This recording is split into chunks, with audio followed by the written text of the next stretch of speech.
Your car is not an asset. It is a monthly subscription to staying poor. Let me paint you a picture. It's a Tuesday night. You've had a long day at work. You're lying in bed, and instead of sleeping, you're on your phone. But you're not scrolling Instagram. You're not watching Netflix. You're on Car Gurus or Auto Trader or some dealership website, and you're looking at a car that is just a little bit out of your price range. But here's the thing, the monthly payment actually seems kind of reasonable. Like it's only $80, maybe $100 more per month than what you're paying now. And you start doing this math in your head. If I just cut back on eating out, skip a few Starbucks runs, maybe pick up a few extra hours, and somewhere in your brain, you've already decided. You've already bought the car. You're just looking for permission. I know this feeling because I've been there. And I know a lot of you watching this right now have been there too. But here's what I need you to understand before you make that decision.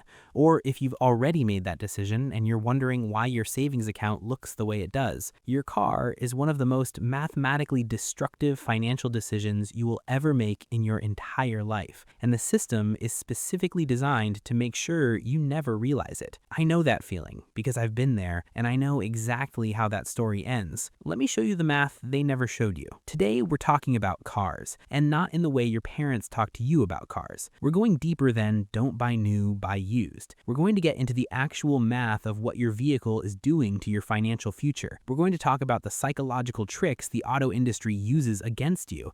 And by the end of this video, I genuinely believe most of you are going to look at your driveway a little differently. Let's get into it. The average American spends up to 35% of their take-home income on their car. That's more than their entire savings budget combined. The average American is spending somewhere between 20 and 35% of their take-home income on their vehicle. That includes the loan payment, gas, insurance, maintenance, and the random expenses that always seem to show up at the worst possible time. 20 to 35%. That's more than a third of everything you earn. Gone. Every single month. Personal finance says you should save 20% of your income.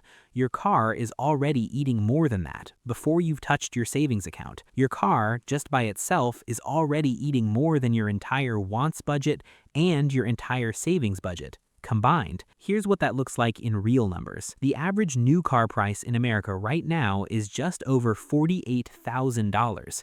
Let me say that again, $48,000. That's not a luxury car. That's the average. And according to Experian's 2024 Auto Finance Report, the average monthly car payment on a new vehicle is $738 a month. For used cars, it's $532. These are averages. Millions of people are paying more. Now, let's say you're earning $60,000 a year, which is right around the US median household income for a single earner. That's about $4,000 a month after taxes, give or take. If you're paying $738 a month for your car loan, that's already 18% of your income before you've put a single drop of gas in the tank. Add average gas costs, insurance, and maintenance, and you're looking at $1,200 to $1,500 a month total. That's 30 to 37% of your take-home income on one car. And before you say, I need a car to survive, I agree. This isn't about not owning a car. This is about what kind of car you're choosing and how you're paying for it. The bank approved your loan the second they confirmed you could make the payment. They don't care if that payment is destroying you. That's not their job. Their job is to collect interest. The bank is a business. Their job is to lend money and collect interest. Your personal financial well-being is genuinely not their concern. Their only concern is whether you can make the monthly payment, not whether that monthly payment is quietly destroying your future. Let me give you another number that I think is going to hit different. The average auto loan term in America is now 72 months, 6 years. People are financing cars for 6 years, and at the average interest rate of around 7 to 8% for someone with decent credit, or 15 to 21% if your credit isn't great, you end up paying 25 to 40% more than the sticker price. So that $48,000 average car, you're actually paying somewhere between $58,000 and $67,000 by the time you're done. And the entire time you're paying it off, the car is losing value. That $48,000 car is worth maybe $25,000 to $28,000 by year 3. You paid nearly $60,000 for an asset worth $26,000. That's not a car. That's a four-wheeled financial catastrophe with a touchscreen. Now here's where I want to get into the stuff that most finance channels skip over, because the math is one thing, but if math was enough to change behavior, nobody would smoke cigarettes, nobody would eat junk food. The math on cigarettes is obvious, and yet, the reason cars destroy wealth is not purely mathematical, it's psychological. And the auto industry has spent billions, literally billions of dollars studying exactly how to exploit that psychology. Let me walk you through a few of the specific traps. Trap number 1, the monthly payment illusion. This is the oldest trick in the book, and it still works every single time. When you walk into a dealership, they don't talk to you about the total price of the car. They talk about the monthly payment. Hey, we can get you into this for only $599 a month. $600 a month sounds manageable, right? That's less than rent in some places. Some people spend that on groceries. But what they've just done is detached you from the total cost. They've made you think of a small number instead of a large one. $599 a month for 72 months is $43,128. Add interest on top of that, you're probably looking at $52,000 to $55,000 total. But your brain doesn't hear $55,000. Your brain hears $599 and thinks, I can handle that. This is called payment myopia, and it's completely 100% deliberate. Dealerships are actually trained on this. There are entire sales playbooks built around never letting the customer think in total cost. Trap number 2, identity fusion. This one is a little more uncomfortable to talk about because it's personal, but I think it's actually the most important one. At some point in American culture, cars stopped being transportation and became identity. They became status symbols. They became how we signal to coworkers, neighbors, and people we went to high school with on Instagram that we're doing okay, that we are successful, that we have arrived. When someone pulls up in a blacked out Tahoe, people notice, people comment. Your brain gets a hit of dopamine, and now your self-worth is tied to a depreciating liability. There is genuine social reward for driving a nicer, newer, bigger vehicle, and your brain is hardwired to seek social reward. It's evolutionary. So every time you upgrade, your brain gets a hit of dopamine from the validation, and slowly your car becomes tangled with your self-worth. This is why people who are genuinely struggling financially will still stretch to buy a car they cannot afford. Because the alternative, driving an older, lesser car, feels like admitting failure. It feels like falling behind, and that emotional weight is so heavy that it overrides the math every single time. Here's the thing though, the people whose opinions are motivating you to spend money you don't have, are they going to help you when things get hard? Are they contributing to your 401k? Will they be there when the loan gets overwhelming? They glance at your car for 3 seconds and move on. You're the one lying awake doing the math. And if you think you're immune to this, that you're just buying for reliability, I need you to watch what happens next. Trap number 3, the upgrade cycle. Now, you might be thinking, okay, Rehan, I'm not trying to impress anybody. I just need a reliable transportation. Totally valid. The problem is the upgrade cycle. Here's how it works. You buy a modest car. Let's say a used 2019 Honda Fit or Toyota Corolla for $12,000 cash. You drive it for a year. And slowly, almost invisibly, you start noticing other cars. Your coworker pulls up in a new Camry.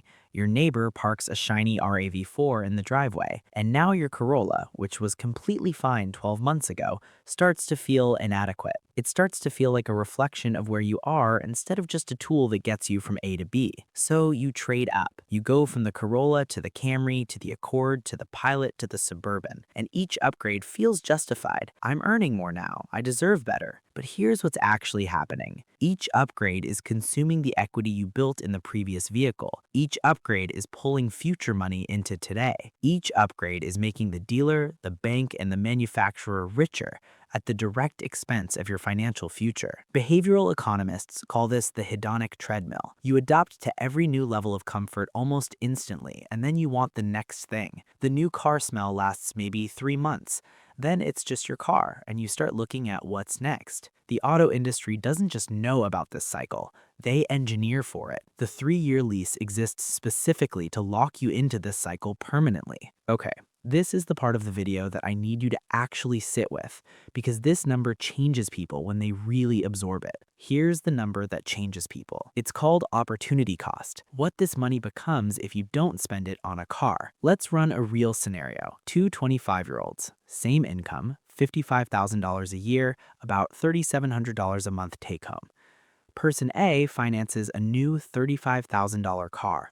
All in, payment, insurance, gas, maintenance, they're spending about $1,100 a month on their vehicle. Person B buys a reliable used 2018 Toyota Camry for $14,000 cash. Their total monthly car expenses, insurance, gas, maintenance, come to about $450 a month.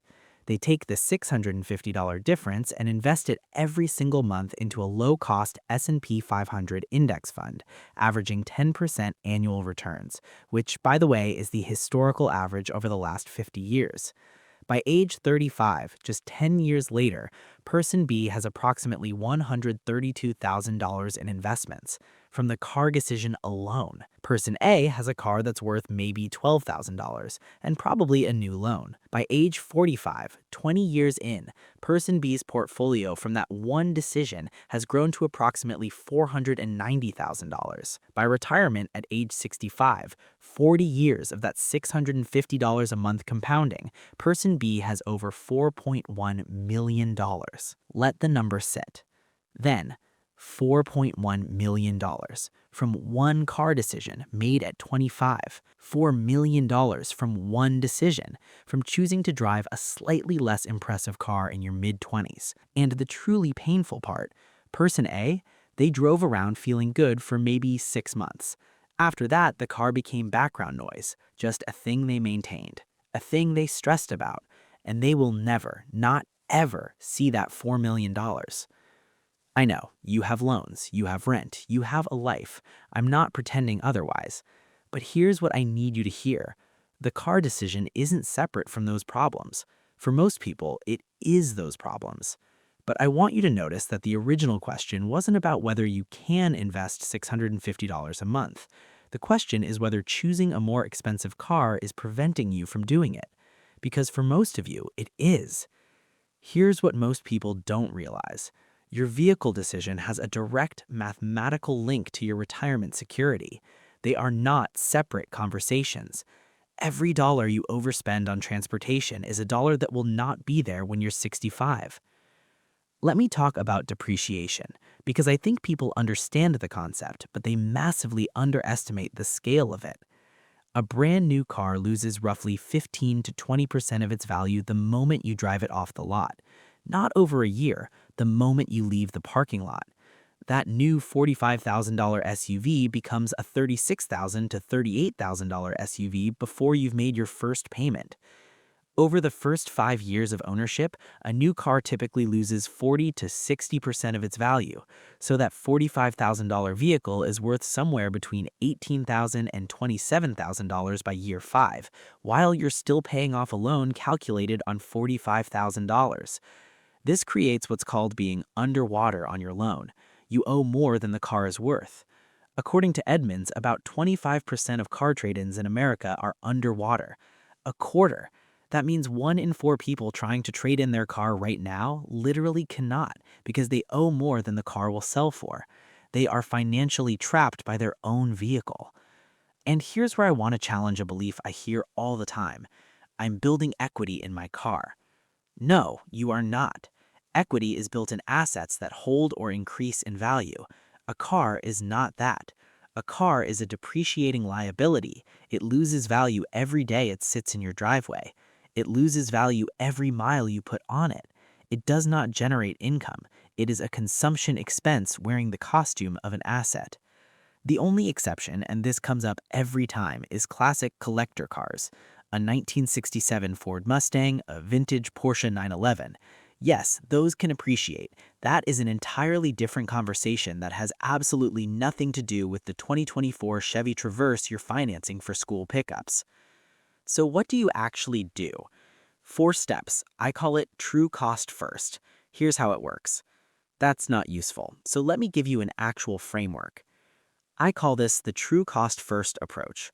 4 steps. Step 1. Calculate your true monthly vehicle cost. Most people only think about the loan payment. The real number is monthly payment plus average gas plus insurance plus a monthly maintenance budget, take your annual maintenance cost and divide by 12, plus the opportunity cost of your down payment.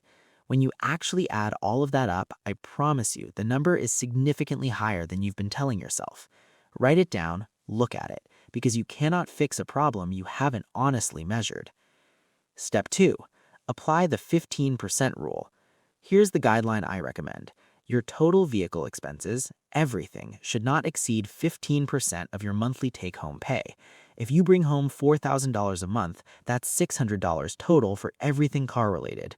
If you bring home $6,000, that's $900. That's the ceiling, not the target, the ceiling. I know some of you just did that math and realized you're at 30, 40, maybe more. Good.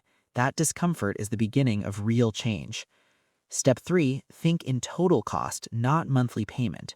Before you ever walk into a dealership again, calculate the total you'll pay over the life of the loan, principal plus interest plus estimated maintenance over your ownership period plus fuel. Present that number to yourself as a lump sum because your brain processes $45,000 very differently than $649 a month. If the car is going to cost you $72,000 all in over 6 years, make yourself think in $72,000. Then decide if that's where you want $72,000 to go. Step 4. Buy backwards. This is the most practical and the most countercultural piece of advice in this whole video. Instead of deciding what car you want and then finding financing to make it work, decide what your 15% rule allows, find the best car you can get within that budget, and stop there. You would be genuinely surprised at what's available in the used market right now. A well-maintained 2019 or 2020 Toyota Camry, Honda Accord, or Mazda 3, properly inspected, clean Carfax, will get you everywhere you need to go just as reliably as a new car, at a fraction of the price, without the crushing depreciation, without the 6-year loan, without the financial anxiety. Here's the mindset shift I want you to try on. Stop asking, what car can I afford, and start asking, what car do I actually need?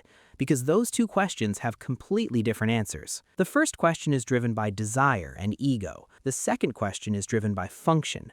And when you start making financial decisions based on function rather than desire, that is when your financial life actually begins to change. Look, I want to be straight with you for a second. I'm not anti-car. I'm not telling you to ride the bus to work or bike to Costco. I understand that in most of America, a car is a genuine necessity. I understand cars provide comfort and freedom and safety, and yes, there's a reason they're tied to your identity. None of that is lost on me. What I am against is the unconscious version of car ownership, the version where you never actually sat down and figured out what this thing is costing you, the version where you stretched beyond your means because the salesman was friendly and the bank approved you and your coworker just got a nicer one, the version where you've traded your financial future for leather seats and a sunroof. Here's the hard truth. The wealth gap in this country is not primarily about income. Study after study shows that Americans across income levels struggle to build wealth, including people earning 6 figures, and transportation costs are consistently one of the biggest reasons why. It's the second largest expense in the average American household budget, right behind housing. The person driving the older, paid-off Camry who's maxing out their Roth IRA, they are not suffering. They are not miserable. They might even love their car, but they are quietly, consistently, month after month, building a future, while the person in the financed BMW is running on a treadmill, working harder every year to maintain a lifestyle that is built on debt and depreciation. And the worst part? By the time most people realize this, years have passed, decades even, and compound interest needs one thing above everything else: time. You cannot buy it back. I make these videos because I've watched this pattern play out over and over. Smart people, hard workers, people who genuinely deserve better financial outcomes. And cars? Cars are almost always somewhere in the story. The car industry made $120 billion in profit last year.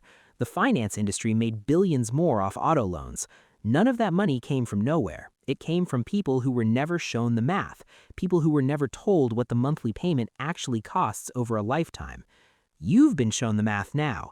What you do with it is up to you.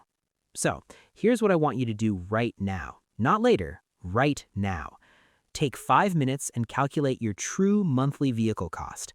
Add up every single dollar your car costs you in a month. Payment, gas, insurance, maintenance estimate, everything. Then divide it by your monthly take-home income and multiply by 100. What percentage is it?